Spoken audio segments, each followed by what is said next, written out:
Hi everyone, welcome back to Shani classes. First of all good evening to everyone. कैसे हैं friends? मैंने कल आपको 3 क्लास दी हुई थी। अब कोशिश कर रही हूँ कि 2-3 जो भी मिल जाए आपको, जितना मेरे से बन पाए उतना मैं आपको अवेलेबल करवा दूँ। आज की इस क्लास में मैं आपको यहाँ पर राजन सीरीज़ का एसएसटी का करवाऊंगी सेक्शन, बल्कि मैंने आपको इसका भीग भीग भी नहीं करवाया ना, स्टार्ट नहीं किया था। तो मैंने सोचा कि अब इसको भी देखते हैं। तो चलिए स्टार्ट करते हैं क्लास को। ये है आपका राजन सीरीज से 5वां पेपर।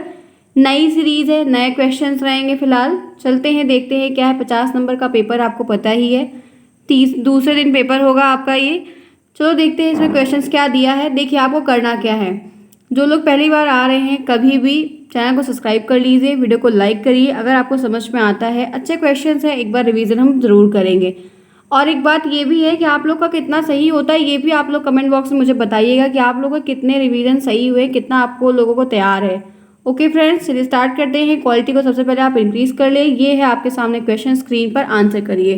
टाइम बहुत ही इंपॉर्टेंट है, इसलिए टाइम को वेस्ट नहीं करेंगे और बातें भी नहीं करेंगे, ठीक है। सभी को क्लास को लाइक करना है, इसको ध्यान में आपको रखना होगा। पहला क्वेश्चन आपके सामने स्क्रीन पर है, देखिए। तराइन का प्रथम युद्ध कब हुआ था? मैंने इसके बारे में आपको पढ़ाया है, बताया है, नोट्स में भी दिया हुआ था। 1991 में, सॉरी 1191 में, 99 में, 97 में, 94 में। आंसर आपके सामने है, आंसर आपको करना है। बताइए तराइन का प्रथम युद्ध कब हुआ था? क्या है डेट? राइट आंसर क्या होगा? तो सबको पता है कौन सा ऑप्शन सही है? ए ऑप्शन सही है, ठीक है। 1191 में तराइन का प्रथम युद्ध हुआ था। दूसरा क्वेश्चन आइए। गुलाम वंश का प्रथम सुल्तान कौन था? ये 2017 में आया है, 20 में भी रिपीट हुआ है, 17 से 20 3 साल का गैप में रिपीट हुआ है, ध्यान रखना, ठीक है। 16 से 20 में 4 साल के गैप में रिपीट हुआ है, इसलिए ध्यान रखिएगा, पेपर से क्वेश्चन रिपीट होते हैं। गुलाम वंश का प्रथम सुल्तान कौन था? इल्तुतमिश, गयासुद्दीन, कुतुबुद्दीन ऐबक, रजिया सुल्तान। आंसर करिए कौन सा ऑप्शन सही होगा। फटाफट, do it fast everyone, each and everyone, सबको पार्टिसिपेट करना है, आपका रिवीजन होगा। बताइए, गुलाम वंश के बारे में बताया है, तो राइट आंसर यहाँ पर क्या है? क्या बताएंगे? दूसरे का कौन सा ऑप्शन? कुतुबुद्दीन ऐबक, ठीक है। दास वंश, गुलाम वंश, ये सब एक ही हैं। आइए आगे, तीसरा देखिए। तीसरा है, महमूद गजनवी ने सोमनाथ के मंदिर पर आक्रमण कब किया था? प्रैक्टिस सेट करवाई थी, तब भी प्रश्न आया था, यहाँ पर भी आया है। बताइए 21-22 में, 19-22-23 में, 23-24 में, 25-26 में। स्क्रीन पर आपके ऑप्शन दिया गया है, और जूम करना चाहते हैं तो ये लीजिए, मैं और जूम कर दे रही, आपको दिखना चाहिए क्लियर। आंसर बताइए क्या होगा। तो यहाँ पर ये जो प्रश्न है, यहाँ पर ये जो प्रश्न तीसरा वाला आपको दिया गया है, इस प्रश्न में यहाँ पर ऑप्शन में कई सारे आपको डेट देखने को मिल रही है, ठीक है। जो बहुत सारी डेट आपको देखने को मिल रही है, वैसे एक्चुअल डेट 24-25 है, ठीक है। 24-25 है, लेकिन 24-25 का कोई भी ऑप्शन नहीं बनाया गया, इसीलिए हम यहाँ पर ये डी वाला ही चूज कर लेंगे, ठीक है, ध्यान रखिएगा। नेक्स्ट आइए, वायुमंडल में सबसे अधिक किस गैस की मात्रा होती है? एटमॉस्फेयर में सबसे ज़्यादा कौन सी गैस की प्रेजेंस होती है? कार्बन, नाइट्रोजन, ऑक्सीजन और हाइड्रोजन। बताइए कौन सी गैस सबसे ज़्यादा मात्रा में, सबसे ज़्यादा परसेंटेज में आपके एटमॉस्फेयर में अवेलेबल है? तो राइट आंसर यहाँ पे है नाइट्रोजन। क्या है? Nitrogen, N2। आ जाओ आगे। फिर ये देखो क्या है, अजमेर में यहाँ पर क्या है? अजमेर में किस सूफी सुल्तान की दरगाह है? ख्वाजा निजामुद्दीन औलिया, ख्वाजा मोइनुद्दीन चिश्ती, ख्वाजा सलीम चिश्ती, कुतुबुद्दीन बख्तियार काफ़ी। काकी भी कहीं का कहीं नाम दिखता है। बताओ बताओ बताओ बताओ बताओ, फटाफट आंसर करना है सबको, सबको दिख रहा होगा क्या होगा। क्वेश्चंस की रफ्तार तेज रहेगी, टाइम की रफ्तार धीरे धीरे रहेगी, ठीक है, क्योंकि आपको क्वेश्चंस करना है, बहुत कुछ पढ़ना है, काफ़ी कुछ बचा हुआ है, ठीक है। बताइए क्या होगा। इतना तैयारी तो मैंने अपने पेपर में नहीं की थी जितना मैं आप लोग के लिए कर रही हूँ। कभी कभी मुझे जिसके लिए ना डांट भी पड़ जाती है, कभी कहा जाता है घर में अपने लिए भी थोड़ा कर लिया करो, अपने लिए किया होता तो और अच्छा होता है, ऐसा सुनाया जाता है। चलिए कोई बात नहीं, समझ है, जब आ जाए तभी सही। अजमेर में किस सूफी सुल्तान की दरगाह है? तो यहाँ पर राइट आंसर 6 में बी हुआ, ख्वाजा मोइनुद्दीन चिश्ती की, ठीक है। आ जाओ 7th। विश्व की सबसे लंबी नदी कौन सी है? सबको पता है, टाइम नहीं वेस्ट करेंगे। 7th में सी ऑप्शन है, नील नदी, ठीक है। सबसे लंबी नदी कौन सी है? नील नदी है, सबका सही होगा, बहुत बढ़िया क्वेश्चन है।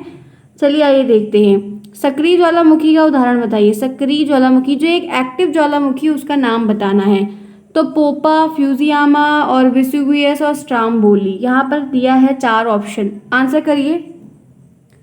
8th का राइट आंसर बताइए क्या होगा। सक्रिय ज्वालामुखी, ज्वालामुखी 3 प्रकार का होता है ना, तो यहाँ पर जितने ऑप्शन दिए ना, एक भी सही नहीं है, एक भी ऑप्शन नहीं सही है। सक्रिय ज्वालामुखी का नाम बैरन द्वीप है, सक्रिय ज्वालामुखी का नाम जो है दक्कन बंद है।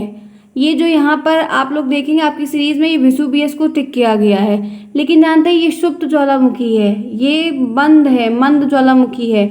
यहाँ पर ये ऑप्शन गलत है, सक्रिय ज्वालामुखी इसमें से एक भी नहीं है। ठीक है, ध्यान रखिएगा थोड़ा सा, तीनों के कैटेगरी को लिख लीजिए। तीन का मतलब तीन ऐसे सक्रिय ज्वालामुखी के 5-6 नाम लिख लीजिए, सुप्त के लिख लीजिए, तो प्रसुप्त के लिख लीजिए, मतलब लिख लीजिए, क्योंकि कंफ्यूजन हो जाएगी। यहाँ पर ये जो वेसुवियस आपके शरीर में टिक किया गया ये गलत है, नहीं है, ये प्रसुप्त ज्वालामुखी है। आगे आइए, समानता का अधिकार किस आर्टिकल में है? बहुत बढ़िया प्रश्न है। 19 से 22, 16 से 12, 16 से 18, 14 से 18, क्या बताएंगे?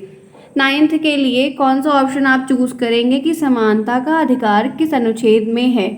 आप थोड़ा धीरे धीरे चलते हैं ना, तेज हो जाएगा तो आपको दिक्कत होगी। तो 14 से 18 में इक्वेलिटी के बारे में, ठीक है, आर्टिकल 14 से लेकर 18 के बीच में इक्वेलिटी के बारे में, समानता के बारे में है। बैंक ड्राफ्ट क्या है? प्रैक्टिस सेट में करवाया था। साख मुद्रा है, प्रतिनिधि पत्र मुद्रा है, वास्तविक मुद्रा है, परिवर्तनशील पत्र मुद्रा है। क्या बताएंगे बैंक ड्राफ्ट के बारे में? बताइए। आपको बताना चाहूंगी ना, ये बैंक ड्राफ्ट को ना बैंकर चेक के रूप में भी जानते हैं, बैंकर की चेक के रूप में भी संबोधित करते हैं बैंक ड्राफ्ट को। तो 10th में कौन सा ऑप्शन सही होगा? तो 10th में यहाँ पे आपका कौन सा ऑप्शन सही होगा? साख मुद्रा है, एक वास्तविक मुद्रा है, या एक परिवर्तनशील पत्र मुद्रा है? तो राइट आंसर यहाँ पर ये एक परिवर्तनशील पत्र मुद्रा है, जो एक बैंक के द्वारा एक दूसरे बैंक के लिए जारी की जाती है, ताकि दूसरे अकाउंट से पैसे आसानी से निकाले जा सकें। ठीक है, आगे आइए। ग्रांड ट्रंक रोड का निर्माण किसने करवाया था? ये भी प्रैक्टिस सेट में मैंने लिया हुआ था। ठीक है, तो बताइए क्या होगा? अकबर ने, शेरशाह ने, सूरी ने, अफगान ने, नादिर शाह ने। ग्रांड ट्रंक रोड को कौन बनवाया था? तो शेरशाह सूरी ने बनवाया था। ठीक है, बी ऑप्शन 11th में सही होगा। नेक्स्ट, भारत का नेपोलियन किसे कहा जाता है? चंद्रगुप्त मौर्य, अशोक महान, चंद्रगुप्त द्वितीय, विक्रमादित्य और समुद्रगुप्त। राइट आंसर क्या होगा? समुद्रगुप्त। ठीक है, बी ऑप्शन सही होगा, 12th में बी। आगे आइए, 13 देखिए, निम्नलिखित में से कौन रूपांतरित चट्टान का उदाहरण नहीं है? रूपांतरित और कायांतरित दोनों सेम है, कंफ्यूज मत होइएगा। तो स्लेट नहीं है, ग्रेनाइट नहीं है, संगमरमर नहीं है, क्वार्टजाइट नहीं है। आंसर करिए, 13 का आंसर बताइए। 7 मिनट में 13 प्रश्न पर हैं, आगे ही हैं। ठीक है, क्वेश्चन ज़्यादा करवाऊंगी, टाइम आपका कम लूंगी, क्योंकि मेरे लिए भी टाइम बहुत इंपॉर्टेंट है और आपके लिए भी बहुत इंपॉर्टेंट है। ठीक है, लाइव क्लास में टाइम बहुत जाता है, ये मैंने देखा है काफ़ी। मैंने 1 महीने कॉन्टिन्यूस लाइव क्लास ली, ये देखा कि टाइम बहुत जाता है, आपका भी और मेरा भी बहुत ज़्यादा जाता है, बहुत टाइम कंज्यूम करती है लाइव क्लास। और फिर टाइम वेस्ट करना अच्छी चीज़ नहीं है, टाइम ही तो इम्पोर्टेंट है। ठीक है, आइए आगे, और काम भी मेरा बढ़ गया है। 13 में क्या होगा बताइए? रूपांतरित चट्टान का उदाहरण नहीं है, तो यहाँ पर ग्रेनाइट नहीं है, बाकी ये स्लेट, संगमरमर, क्वार्टजाइट जो है ये रूपांतरित चट्टान का उदाहरण है।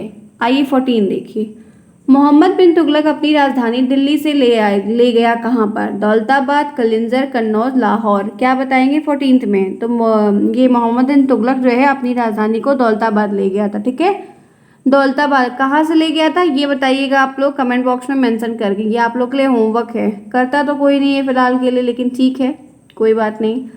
अष्ट कुछ बच्चे कर देते हैं जो अच्छे बच्चे हैं। आइए देखिए क्या है, अश्व अक्षांश से संबंधित है। अश्व अक्षांश से क्या मतलब है? 30 डिग्री, 60 डिग्री, 45 डिग्री, 90 डिग्री। हाँ बताइए, राइट आंसर बताइए 15 का। तो अश्व अक्षांश, ये जो यहाँ पर बात हो रही है अश्व अक्षांश की, ये बताए क्या होता है? ये जो भूमध्य रेखा, इक्वेटर लाइन आपकी डिवाइड की गई है नॉर्थ पोल और साउथ पोल की, ये जो भूमध्य रेखा है इससे 30 डिग्री या 35 डिग्री, और इधर भी 30 डिग्री 35 डिग्री, दक्षिण गोलार्ध, ये उत्तरी गोलार्ध, ये दक्षिण गोलार्ध। ठीक है, नॉर्थन हेमेस्फीयर और साउथर्न हेमेस्फीयर, दोनों के बीच में पाए जाने वाली ये एक वायुदाब पेटी है। ये क्या है? ये एक वायुदाब पेटी है जो दोनों हेमेस्फीयर गोलार्ध के बीच में पाई जाती है। ठीक है, तो राइट आंसर यहाँ पर कौन सा होगा 15 में? तो 15 में ए ऑप्शन सही है, 30 डिग्री। यहाँ पर 35 होता तो 35 भी टिक करिएगा, अगर मान लीजिए अगर 35 नहीं है तो 30। ठीक है, आ जाओ आगे। गल्फ स्ट्रीम क्या है? बहुत बढ़िया प्रश्न है, एकदम मस्त वाला प्रश्न है। खाड़ी में एक नदी है, महासागरीय धारा है, ध्रुवीय धारा है, जेट स्ट्रीम का दूसरा नाम है। बताओ बताओ फटाफट, गल्फ स्ट्रीम क्या होती है बताइए? तो आपको बताना चाहूंगी, ये जो होती है ना, ये एक गर्म समुद्री जलधारा होती है, महासागरी की गर्म जलवायु, गर्म पानी के महासागर होते हैं। ठीक है, गर्म होती है ये लोग सॉरी, ये क्या है? ये एक गर्म जो है समुद्री जलधारा है। तो 16 में बी। अढ़ाई दिन का झोपड़ा का निर्माण कौन बनवाया था? ये मैं यहाँ गई हूँ, काफ़ी अच्छा है, चलो बताओ। अढ़ाई दिन का झोपड़ा कौन बनवाया था? इल्तुतमिश ने, कुतुबुद्दीन ऐबक ने, रजिया सुल्तान ने, कैकूबाद ने? बताइए। अढ़ाई दिन का झोपड़ा कुतुबुद्दीन ऐबक, ठीक है, कुतुबुद्दीन ऐबक ने। आइए, दास वंश कहा जाता है चंदेल वंश को, गुलाम वंश को, मंगोल साम्राज्य को, इनमें से कोई नहीं। दास वंश, गुलाम वंश, ध्यान रखिएगा। तो क्या है राइट आंसर? 18 में सी ऑप्शन, दास यानी कि गुलामी एक प्रकार से ना। यहाँ पर ये 18 मैंने आपको बता दिया। आ जाओ, 10 मिनट में 18 क्वेश्चन करवा दिया। नेक्स्ट देखो, गुलाम वंश का अंतिम शासक कौन था? फिरोज शाह, कैकूबाद, गयासुद्दीन बलबन, इनमें से कोई नहीं। तो एक ये ध्यान रखिएगा कि ये गुलाम वंश का अंतिम शासक पूछता है और चंद्रगुप्त मौर्य का, चंद्रगुप्त मौर्य का नहीं, मौर्य साम्राज्य का पूछता है, और गुलाम वंश का, ये दो पूछता है। उसमें बृहद था, और यहाँ पर क्या है? कैकूबाद है, ठीक है। क्या है यहाँ पर 19 में? क्या है? कैकूबाद है। आइए, ये दोनों आता है जो अंतिम शासक पूछा जाता है। फिर देखिए क्या है, गुलरुखी उपनाम से कविताएं कौन सा शासक था जो गुलरुखी उपनाम से कविताएं लिखता था? फिरोज शाह, खिज्र खां, और इब्राहिम लोदी, और सिकंदर लोदी। तो राइट आंसर पता है क्या है? सिकंदर लोदी ही ऐसा शासक था जो गुलरुखी नाम से जो है कविताएं लिखता था। आगे आइए 21 में, ईश्वर की भक्ति उपासना में व्यक्तिगत प्रेम भावना पर अधिक बल देने पर कौन, मतलब ऐसे कौन से मुसलमान लोग थे जो ईश्वर की भक्ति पर अधिक बल देते थे? पीर, जराह, हकीम और सूफी। तो हम लोगों ने किसके बारे में पढ़ा है? सूफी संतों के बारे में पढ़ा है, ठीक है। तो यहाँ पर राइट आंसर क्या होगा? 21 में सी होगा। कितना किसका सही हो रहा है अपना नोट डाउन कर रहिएगा, ठीक है। कमेंट बॉक्स में बताइएगा जरूर आप लोग। आइए, विजयनगर साम्राज्य की स्थापना में हरिहर और बुक्का नामक दो भाइयों ने संस्कृत के किस विद्वान की सहायता ली थी? मतलब एक होता है जैसे चाणक्य का रोल आप जानते हैं मौर्य साम्राज्य में, तो वैसे इन लोगों के राज्य में भी सब कुछ था। तो ये मयूर, धन्वंतरी, बाणभट्ट या माधव विद्यारण? बताएंगे? बताएंगे? बताइए क्या होगा 22? तो यहाँ पर बताऊँ, माधव विद्यारण, ये नाम सही है इनका, ठीक है। इन्होंने जो है संस्कृत विद्वान है, इनसे काफ़ी ज़्यादा इन्होंने सहायता ली थी। चंद्रमा का परिक्रमण पथ कैसा है? वृत्ताकार, सरल रेखी, दीर्घ वृत्ताकार और परवलयाकार? बहुत बढ़िया प्रश्न है ये, ज्योग्राफी के सेक्शन से है। 23 में क्या होगा? तो चंद्रमा का जो परिक्रमण पथ है वो दीर्घ वृत्ताकार है, यहाँ पे बी ऑप्शन सही है, ठीक है। आइए 24 में, चंद्रमा की पृथ्वी से निकट स्थिति क्या कहलाती है? पेरोजी, पेरिहीलियन, एपीहीलियन या एपोजी? एम्पोजी कहते हैं इसको। तो क्या होगा? चंद्रमा की पृथ्वी के जो पास की स्थिति होती है, पोजीशन होती है, उसको एम्पोजी कहते हैं, जिसपे वो एक्सेस पे रोटेट करता है, एम्पोजी। आगे आइए चलते हैं 24 में बी। 25, चंद्रग्रहण की परिघटना, जब चंद्रग्रहण लगता है तो क्या कहते हैं? माह की प्रथम तिथि, माह की अंतिम तिथि, अमावस्या या पूर्णिमा? बहुत बढ़िया प्रश्न है, ये रिपीट होता है। तो चंद्रग्रहण की परिघटना क्या होती है? तो पूर्णिमा। 25 में सी ऑप्शन सही होगा। आगे आइए, पृथ्वी का सबसे निकट पास वाला उपग्रह कौन सा है? डिबोस, चंद्रमा, फोबोस और टाइटन?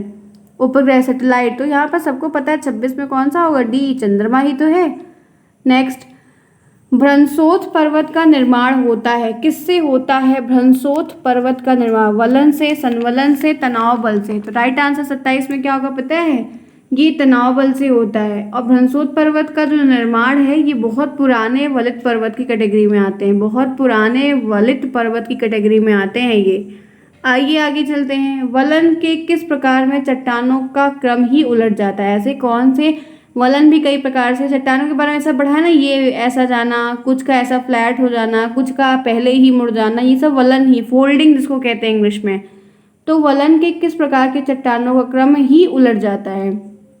परिवलन, समनत वलन, एकनत वलन और अधिक्षिप्त वलन? तो राइट आंसर 28 में क्या होगा? अधिक्षिप्त वलन है, ठीक है। अधिक्षिप्त वलन में जो क्रम है वो काफ़ी ज़्यादा ही उलट जाता है। आगे आइए, सूत काटना कैसा उद्योग है? सूत काटने का जो उद्योग है आपने जानते ही हैं, तो कैसा है? कुटीर है, रसायन है, लघु है और आधारभूत है?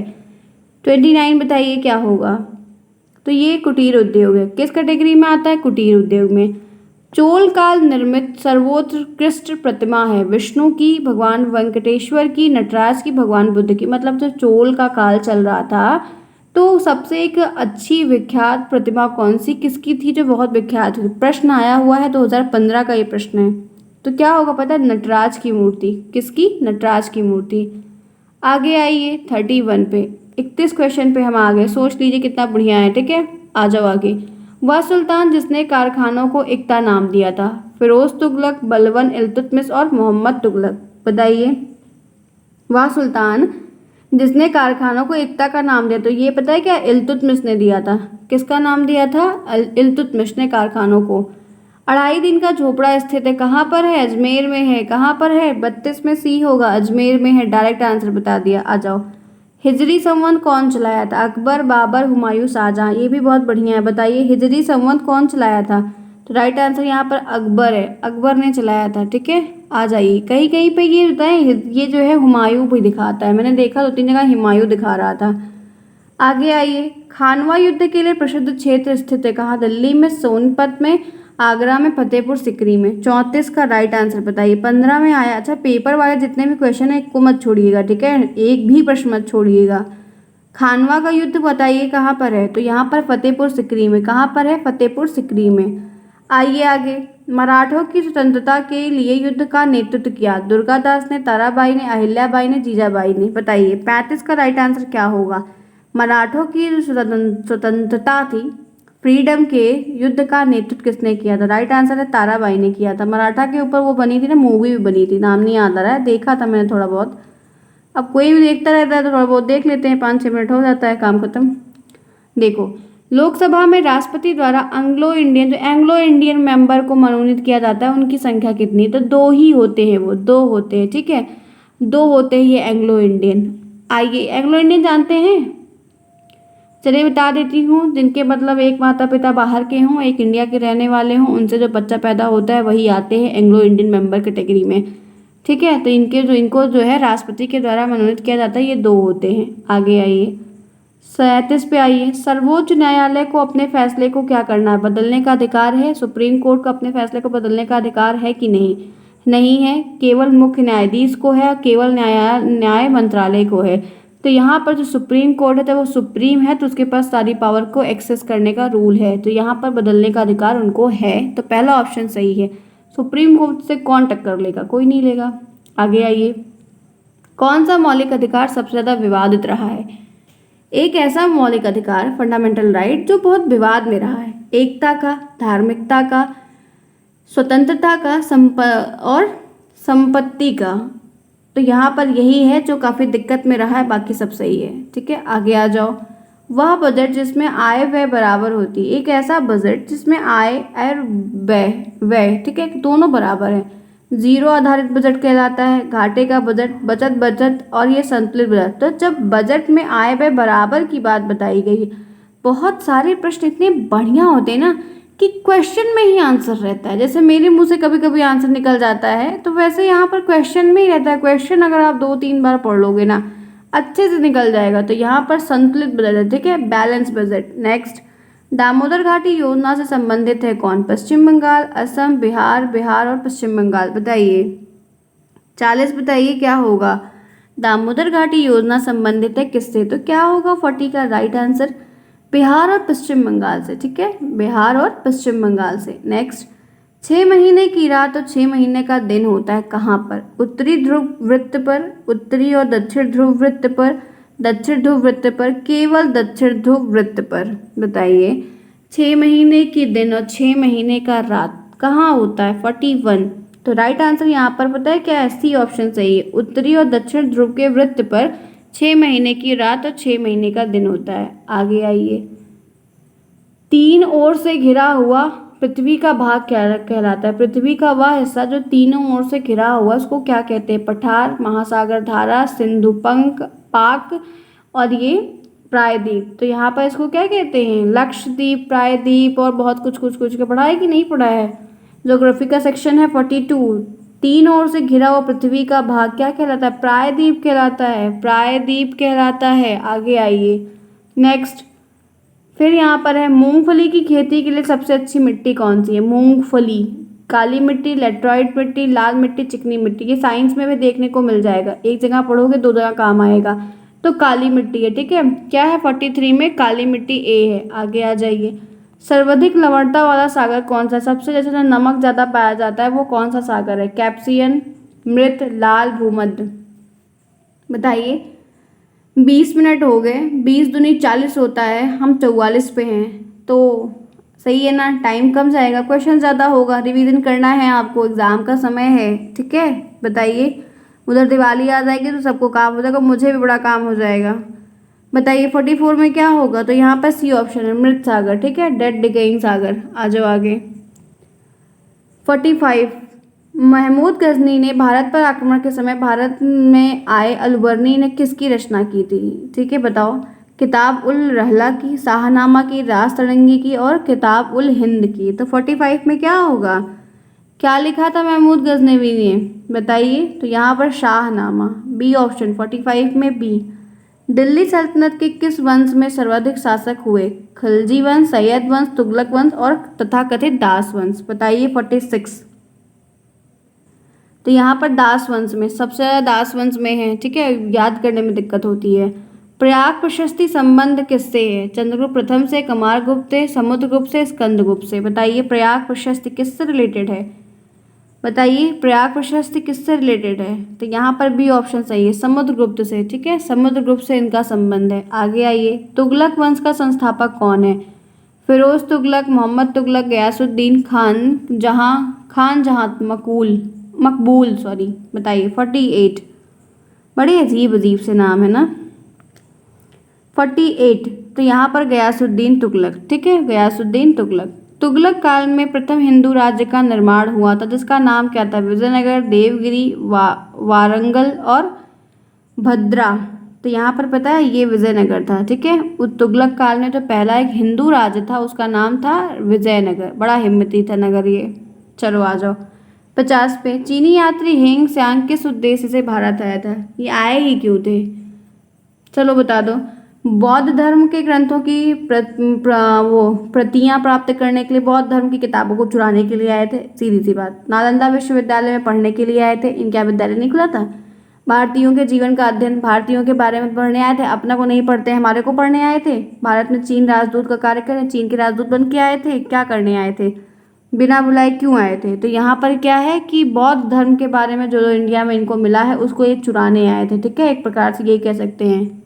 चलिए आइए नेक्स्ट। भारत के दक्षिण पठार अधिकांश बने हैं परतदार शैल से, आग्नेय से, रूपांतरित से, इनमें से कोई नहीं। क्या होगा 51 का? तो राइट आंसर यहाँ पे आग्नेय शैल होगा। इग्नीशियस रॉक से बने हुए दक्षिण के पठार इंडिया में मोस्टली। प्रश्न है, रिपीटेबल है, ध्यान रखिएगा। 2016 से रिपीट हो रहा है ये सारा क्वेश्चन, 2016 का है। विश्व की 7 आश्चर्यजनक इमारतों में के नाम में शामिल है ताजमहल, जामा मस्जिद, कुतुब मीनार और ये हवा महल। बताइए कौन है? एक ही तो है ये, वन एंड ओनली, ताजमहल। आइए देखते हैं 53। कितना ठंडा है ना ताजमहल का, वहाँ पे अंदर जाने पे जो भी गया होगा कितना ठंडा ठंडा फील होता है। आइए, मैं भी एक बार गई हूँ। पर्वतीय क्षेत्रों में गहरी और सकरी घाटी को क्या कहते हैं? जो गहरी और सकरी घाटी है उसको क्या कहते हैं? गार्ज, हिमोड़, भृगु, विसर्प। बताइए 53। तो ये गार्ज कहते हैं, ठीक है, क्या कहते हैं? गॉर्ज कहते हैं। जो गहरी और सकरी होती हैं घाटियाँ उनको वैली जिसको कहते हैं, ठीक है, वैली। वो पहनने वाली नहीं, लड़कियां जो पहनती हैं, फूट वाली नहीं, वो दूसरी है, वो दूसरी है। 54। पूर्णिमा में अमावस्या तक के पखवाड़े को क्या कहते हैं? तो घट्टे चांद के पखवाड़े को क्या कहते हैं? बताइए। अच्छा प्रश्न है ये, और ये पता है 2016 में आया हुआ है। शुक्ल पक्ष, कृष्ण पक्ष, शुक्ल और दो पक्ष और कृष्ण दोनों की कोई नहीं। 54 अच्छा क्वेश्चन है, तो राइट आंसर यहाँ पे कृष्ण पक्ष होगा, ठीक है। नेक्स्ट। गुप्त संवत का प्रारंभ किसने किया था? चंद्रगुप्त मौर्य ने, समुद्रगुप्त ने, चंद्रगुप्त प्रथम ने, विक्रमादित्य ने। 55 में क्या बताएंगे, बता सकते हैं? गुप्त संवत का प्रारंभ किसने किया था? चंद्रगुप्त प्रथम ने किया था। आगे आइए चलते हैं नेक्स्ट। कलिंग के युद्ध के बाद अशोक ने घोषणा की थी किसकी? भरिघोष की, धर्मघोष की, भरिघोष तथा धर्मघोष की, इनमें से कोई नहीं। तो कलिंग के युद्ध के बाद अशोक ने जो घोषणा की थी वो यहाँ पर था धर्मघोष, ठीक है, क्या था? धर्मघोष। यहाँ पर फिर है 57, अधोलिखित में से कौन सी गुप्तकालीन स्वर्ण मुद्रा है? कौड़ी है, निकष निक्ष है, या दिनार है, या पर्ण है? तो 57 में क्या बताएंगे? तो दिनार है। 57 में क्या है? दिनार है। आइए 2 क्वेश्चन और करते हैं। तराइन का प्रथम युद्ध हुआ था किनके बीच? 17 में आया है और 19 में भी आया है। तराइन का जो पहला युद्ध हुआ था वो किनके बीच हुआ था? तो राइट आंसर मोहम्मद गौरी और पृथ्वीराज चौहान के मध्य में हुआ था। ठीक है, 58 में सी ऑप्शन सही होगा। 59 में क्या है? दिलवाड़ का जैन मंदिर कहाँ है? मध्य प्रदेश में, उत्तर प्रदेश में, राजस्थान में, गुजरात में? ये भी 2019 में आया हुआ है। बताइए दिलवाड़ा मंदिर कहाँ है, जैन मंदिर कहाँ है? तो यहाँ पर क्या है? राजस्थान में है ये मंदिर। नेक्स्ट, कभी गए तो नहीं है, मौका मिला जरूर जाएंगे। पल्लवों के प्रसिद्ध रथ मंदिर किस स्थान पर निर्मित है? बंगी में, तंजौर में, कांजी में, महाबलीपुरम में? बताइए क्या होगा 60 का राइट आंसर। तो यहाँ पर 60 का राइट आंसर पता है क्या? महाबलीपुरम में। कहाँ पर है? 60 में सी होगा। तो ये 60 क्वेश्चन मैंने आपको करवा दिया 25 मिनट में। चलिए फ्रेंड्स फिर 60 कर लेते हैं, बाकी ऐसे 60-60 50-50 क्वेश्चन कर लेंगे, आपका जल्दी से मैं करवा दूंगी, रिवीजन हो जाएगा। ठीक है, मुझे उम्मीद है अच्छा लगा होगा। बताइएगा किसका कितना सही हुआ है। अपने रिवीजन को एक साथ मेरे साथ कर लीजिए, बाकी आप 1-2 बार और पढ़ लीजिएगा। 3-4 बार, कम से कम 10 बार तो रिवीजन कर लो। सीरीज को 10 बार खत्म कर लो, आपको हेल्पफुल हो जाएगा। पेपर कर लो, फिर कोई दिक्कत होती है, कोई टॉपिक फंसता है तो मैं आपको बता दूंगी। ओके फ्रेंड्स, चलिए फिर नेक्स्ट क्लास में मिलते हैं। तब तक के लिए take care, thanks for watching to joining Shalini classes. Bye.